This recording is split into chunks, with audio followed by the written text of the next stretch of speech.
மதுரை மாவட்டம் கட்ராபாளையத்தில் உள்ள பெண்கள் விடுதியில் ஏற்பட்ட தீ விபத்தில் 2 பெண்கள் உயிரிழந்ததை அடுத்து விடுதியின் கீழ் செயல்பட்டு வந்த மெடிக்கல் கடைகளுக்கு மாநகராட்சி அதிகாரிகள் சீல் வைத்தனர். இதுகுறித்து மேலும் விவரங்களோடு இணைகிறார் செய்தியாளர் பாலமுருகன். வணக்கம், விவரங்களை வழங்கலாம்.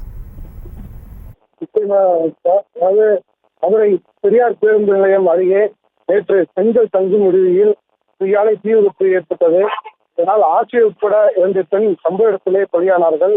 3 பேர் படுகாயத்துடன் தனியார் மருத்துவமனையில் இன்றும் சிகிச்சைப்பட்டு வருகிறார்கள்.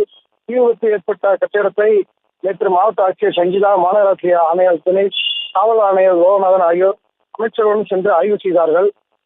மதுரை மீனாட்சி அம்மன் கோவிலை சுற்றிலும் உள்ள பழமையான ஆபத்தை விளைவிக்கக்கூடிய பாதுகாப்பற்ற முறையில் உள்ள 648 கட்டிடங்களை இடித்து அப்புறப்படுத்த கடந்த 2021ஆம் ஆண்டு டிசம்பரில் மாநகராட்சி அதிகாரிகள் நோட்டீஸ் வழங்கியுள்ளனர்.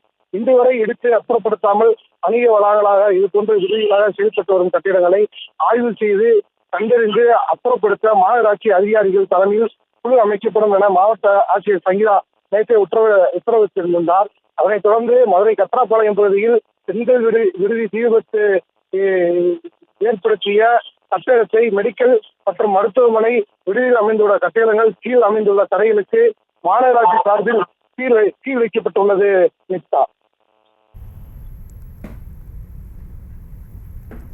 விவரங்களை வழங்கியமைக்கு நன்றி பாலமுருகன். செய்திகளை உடனுக்குடனும் துல்லியமாகவும் தெரிந்து கொள்ள சப்ஸ்கிரைப் பண்ணுங்க.